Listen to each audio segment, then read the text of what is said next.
Welcome to the Student Housing Insight Podcast, where we are putting you in touch with the people who bring student housing to life. I'm your host, Wesley Dees. Well, guys, I feel like I owe everyone an apology.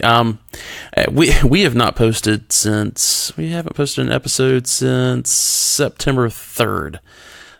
But I'm not going to apologize because we've been super busy creating content that you're just going to find super helpful if you are in the student housing industry.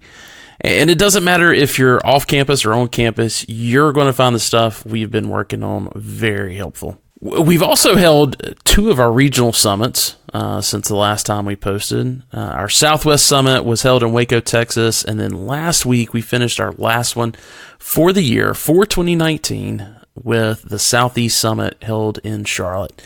And in the middle of those two, we had LeaseCon, that's put on by Student Housing Business Magazine. So 3 conferences in 4 weeks, and here is my overall takeaway. The landscape in this industry is getting to a point where everyone knows what a good student housing product should look like, feel, and operate.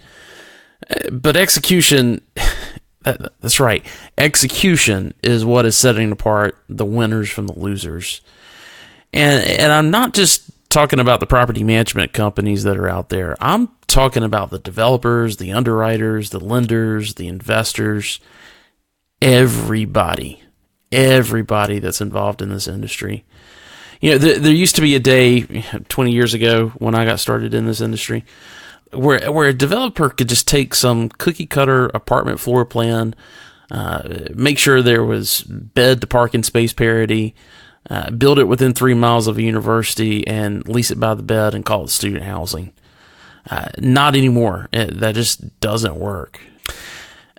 Developers, you got to stop doing stupid deals. And I'm going to get on my soapbox here, but I saw an announcement recently, like within the past couple of weeks, in a market that just delivered 1,400 beds, both on campus and off campus, at a Tier 1 school in the Southeast, where the market vacancy on purpose-built student housing in that market is around 16%.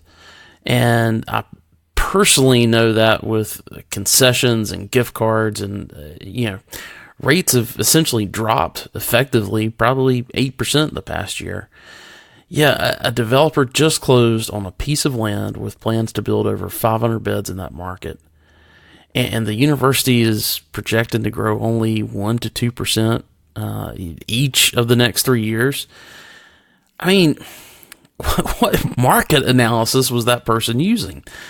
I get you've got capital that needs to be invested, but really? I mean, I get it. It falls into an opportunity zone. Well, thank you for collapsing rental rates for the next 5 years. Did you work that into your underwriting? I just don't get it. And investors and lenders, if that last story isn't enough, I mean, it should be a warning that you can't just leave it up to the developer and some junior analyst that is then putting numbers into a spreadsheet. I'm shocked at the number of lenders and fund managers who never call the university to fact check a blue book that some developers throwing onto their desk, and never get on an airplane to go actually see the market and shop it. I'm just shocked by the number of the number of assignments that I end up getting, and after doing a little bit of research, I found out that no one actually really did their job before this project was conceived. And last but not least, the operators. Guys, you've got a mess on your hands to deal with. The margins on management fees have gotten ridiculously small. Just, to the point, I don't see how any of you can provide enough scale to support your sites without having at least, 50,000 beds, 75,000 beds in your portfolio. And that's not to say that operators with over 50,000 beds are doing a better job than those that are under that. I just feel like we are reaching a point where instead of an operator being innovative and bringing more value, you just end up cutting your management fee to get the job and then throw more money into your business development department so you can replace that client in a year when they're unsatisfied with the results. This just sucks because there used to be a day where a regional operator with 5 to 10,000 beds could make a decent living and support their site so much better than a company with a national footprint. But I fear those days are gone. There's a few still out there, but for the most part, those are disappearing quickly. So yeah, all the problems I see plaguing the industry right now has to do with execution. The days of, hey, we'll just figure it out, they're gone. It's way too competitive. So as we move into October, I would encourage you to really ask yourself, what does proper execution look like for you and your position? All right, let me get off my soapbox. I wish I could spend a lot of time on that, but I've got an interview to play for you guys. The interview is with Matthew Berger and Dave Borsos with the National Multi-Housing Council, or NMHC as we commonly refer to it, about their upcoming student housing conference next week in Chicago. It's the 14th through the 16th. In fact, I think attending this conference parlays pretty well with developing better ways to execute. This is the longest-standing industry conference. It's now going into its 17th year.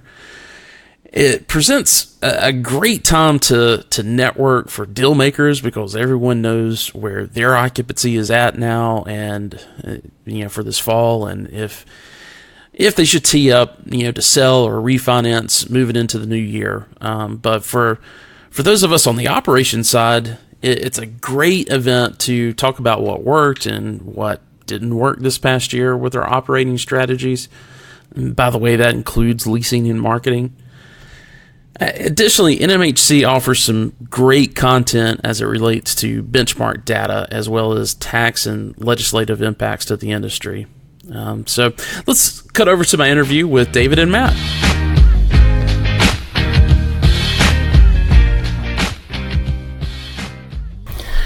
David, Matthew, welcome to the podcast once again. Thanks. It's great to be with you. We really appreciate the opportunity to share what the National Multifamily Housing Council is doing in conjunction with our upcoming 17th Annual Student Housing Conference in Chicago in October. Well, this is, as you mentioned, this is the 17th annual, and I feel like this event is really the most well-rounded conference that we have in the student housing industry. And regardless if you're an on-site property manager to the C-suite of one of the national operators to everything in between, both on campus and off campus, I just feel like there's so much content that is great to be able to take away from this event. And I love the other national conferences that we've got as well, but this is kind of the one that I tell everybody, it doesn't really matter who you are in the industry. If you want to get a good view as to what's happening, both big picture as well as on the ground, this is the one that they should really get to. Give our listeners just a quick rundown of what they can expect from this year's conference. Sure. And first, I'd just like to thank you for the kind words. We really do strive to be the industry leading conference to provide outstanding content to all the attendees. This year, we've reimagined the conference just a little bit because what we did is we looked at the success of our Apartment Strategies Conference that we have every year in January in conjunction with the NMHC annual meeting. Mm-hmm. And at that conference, we try to give attendees a forward look over the next 18 to 24 months over where the multifamily market is likely to go. And that's exactly what we want to do at this year's Student Housing Conference for the student housing community. Our panels, and particularly those focused on capital markets, developments, investors, and the economic outlook, are going to look at what is likely to occur over the next 18 to 24 months and how that's likely to impact the student housing marketplace. And it's interesting that you divided your comments up between the big picture and what's happening on the ground. So that's what we're doing for the big picture. And on the ground, we're also going to have some really great panels on issues that would include proprietary technology, P3s, and some management and marketing issues that we'll get into later, I hope, during this podcast. Great. So this let me add one other thing. Yeah. Hey, Wesley, let me add one other thing that I think is also important for people to hear. So 2 years ago, Matthew and I decided to put together a focused research fund for the student housing industry, because we believe that there's not enough information and not enough research published on this important sector. And after raising this funds from our industry, we embarked on putting out research. And so we're going to have a delivery of our first sponsored research piece during the conference as well. So we're excited to do that. And then one of the other things that we had done for a number of years, but haven't done for the last 2 years, but based on our community feedback, people wanted it again, is our income and expense survey. And this is a survey of the largest owners and managers in the industry. And it'll be a compilation of that information, which will also be presented at the conference as well. So those are other two things that we're excited about that we think are exceedingly beneficial for the industry. Yes. I remember. I believe it was Fred Pierce that you guys were working with to get that started, and correct. Great to hear that some fruits of that labor are going to be presented at this conference. The benchmark survey that you're talking about for income and expenses. I know we had a brief conversation about that last year. Asking, hey, the last one I've got is from 2016, which is 2015's numbers, and I was like, as a consultant, I refer to that on an ongoing basis, and of course a lot of the content that we create for our summits as well as for this podcast, a lot of times we're referring back to that. So I'm happy that that's going to be, or that has been updated, and that alone, I will tell everybody, that is worth the price of admission is to get that report. So glad to hear that. The one other key thing that people should know when you're talking about it. So unlike past years where it's been presented electronically, it's been a set number of charts that have been calculated by us and for viewing. This year, we're actually making the data available via an Excel spreadsheet. So to the degree that somebody wants to run a slightly different analysis, the information will be in an Excel spreadsheet. That's fantastic. Looking forward to it. So as you guys mentioned at the beginning, this year it's in Chicago, and I love when these national conferences are in the middle of the country, because I feel like it's a lot easier for everybody to get to from around the country. A couple things in regards to that. Tell us a little bit more about the venue and the location, and maybe even kind of the expectation that you're seeing on number of attendees this year as well. So we're going to be at the Marriott down right in the middle of Chicago, and we are very, very excited about Chicago precisely for the reason that you indicated, that it's in the middle of the country. So we really hope that will be able to attract people to come in from all parts of the country, because it's a pretty short flight no matter where you're coming from. In addition to that, there's a number of student housing companies in Chicago, so it'll be a much easier trip for them. But we're right downtown with lots of great restaurants, cultural venues, and it's a great time of year to be in Chicago. The weather is just perfect in October. Exactly. And we're just, we're really thrilled that we are able to host this conference in the Windy City. Yeah. October's a great time to be there. If it's in the summer, you take the chance of it being really humid and hot, and if it's in the winter, you're going to be dealing with flight delays and snow and everything else. So that is a perfect time to be in Chicago for sure. So last year, you guys had Amy Trask from the Oakland Raiders as the keynote, and she was amazing. I didn't really know what to expect kind of going into that. I read her book and knew a little bit about who she was, but she just really kind of knocked everybody off their feet with the fireside chat that she had with Mr. Dinnerstein. So this year you've got another keynote speaker from the Bay Area, Julian Lute, who is an advisor on organizational culture from Great Place to Work, which I've seen a lot of their stuff in the past, and I've really been impressed on some of the things that I've seen out there that they're doing work on. What can we expect from Julian's session this year? So first off, we agree. We thought Amy Trask last year was a great speaker. So always hard to follow up with another great speaker. We are excited about having Julian Lute at our conference as well. Lots of people, as you'd already mentioned, certainly have heard of the Great Places to Work lists. And so It's not just an organization that publishes lists.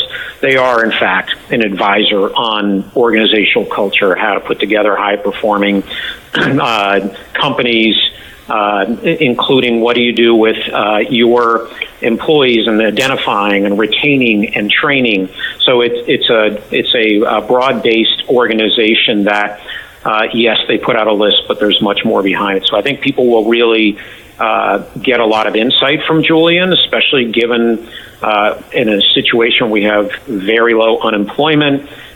We have situations where people are struggling to identify how to find new employees, how to keep employees, et cetera. So we believe it's extremely timely because we hear this not only in the student housing sector, but in the multifamily sector as well. And so we believe people will get a lot out of Julian's presentation. But following up even more so that's a keynote. So oftentimes there's not a lot of Q&A in a keynote. So we've asked Julian to do a breakout panel where we're going to have a couple of our companies on a panel with him who will talk about some of the challenges that they have and maybe get some advice and offering from him. And will certainly be an interactive session where other organizations who may be facing challenges will be able to interact with Julian on a more intimate basis in a breakout panel following his presentation. The one other thing is a follow-up from your mention about Amy Trask, and it's a little bit of a funny story in terms of I think people were very, very energized, including Bill Bayless from ACC and his COO, Jennifer Bies, who approached Amy afterwards and were excited about potentially having her speak to their management. Very cool. That has actually spawned an idea for us in terms of our executive panel this year is going to look a little bit different. So on the that keynote session that we have on the very first afternoon, we're not just going to have CEOs on the panel, but we're actually going to have their COOs along with them and some of the challenges that they face in developing strategy and implementing strategy. So it'll be something that'll be a bit unique, and I think that the audience will get a lot out of that session. So I am her influence remains even this year. Yeah. I'm an operations guy, so that sounds awesome. Looking forward to that. Hey, so I noticed that many of the exhibitors are doing demo kiosk. Is that different from the typical exhibit hall that's been done in the past? Is it in addition to? Can you give our listeners a little bit of understanding of what that's about this year? Yeah, so again, we're always looking to make the experience at our conferences something that meets as many of the needs of our attendees. And one of the things that I think we find probably across every single conference that has an exhibit hall is that exhibit halls are a challenge in terms of getting sufficient traffic through them, providing satisfaction for all attendees, whether those who are exhibitors or those who may avoid the exhibit hall. So we actually eliminated our exhibit hall this year based on that feedback. So we're trying to reimagine the experience of those who may want to be able to present who they are and giving them greater opportunities to network, attend conferences, to reach out and figure out how to meet up with people. And the kiosks are still a way for companies to highlight who they are. So it's not a formal exhibit hall with, as you kind of walk down an exhibit hall and you see the 10 by 10 studios that are set up. This is a kiosk, and it really is a reimagining. It doesn't take as much floor space. It's much easier for everybody to get set up, but it also makes it much easier for people to walk and look at what various people are quote unquote exhibiting in a different format. We were trying this out, and so far the results and response from our members and the people who are attending has been phenomenal. And we started out with a relatively low goal in terms of how many kiosks we think that people would be interested in. We're far exceeding that initial estimate of what we thought we could do. So great feedback so far by the uptake on these demo kiosks. We look forward to seeing how this is going to work. Well, great. Well, that's one thing I love about you guys. You're always looking to deliver, on what the attendees and the sponsors are wanting, and then, on top of that, you guys seem to always bring a way to take it to a new level. So that's exciting. I'm looking forward to seeing that. So each year you guys provide a legislative and regulatory update, which I always get a ton of benefit from.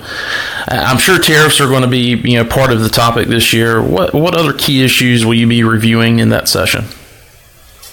So I really appreciate that question, Wes, because one of NMHC's great strengths is that we're a trade association, and we lobby Capitol Hill and federal regulators on every issue that impacts student housing from soup to nuts, be it capital markets issues, tax issues, property level issues, insurance issues, GSE issues, and pretty much anything else you can think of. In our other with our other hats, Dave is our Vice President of Capital Markets, and I'm our Vice President of Tax.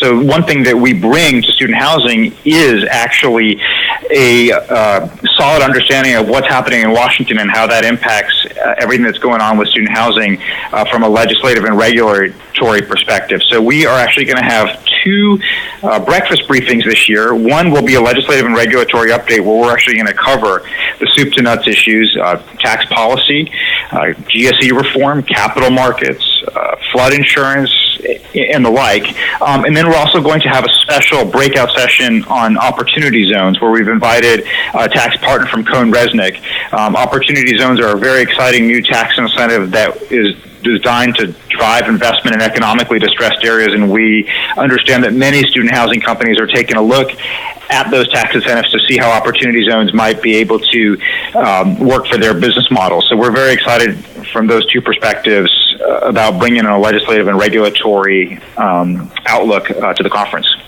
I've got my first question for that person because I'm currently advising on a property that is literally right across the street from the opportunity zone. And I would really love to ask them, is there any way that we're able to move that just across the street? That's all we need. Well, great. Well, so, again, I'm looking forward to this conference. Like I said, for anyone that's listening in the audience, if there's, regardless if you're new to student housing, if you're, like myself and attended the first one 17 years ago, because NMHC actually provided the first student housing conference for the industry. This is one that I'm able to pull away a lot of valuable content, and looking forward and certainly encourage everybody to attend if they're able to. Last question, where can the listeners go to get more info and certainly to register? Sure. NMHC.org, and then you can search for the calendar and look for this upcoming conference is where you get the information in terms of how to register. And so we're excited about being in this location and certainly look forward to seeing a lot of people in the industry at this conference.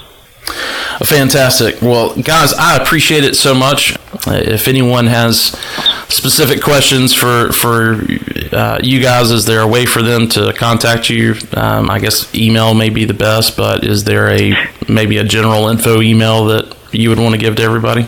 I'm perfectly happy to have people call me directly at 202-974-2362, and I'd be happy to take anybody's calls. Perfect. Well, guys, I appreciate it so much. Thanks again, and look forward to seeing you guys in October. Thanks, Wes. We really appreciate the time. All right. Take care. All right. Thanks, guys.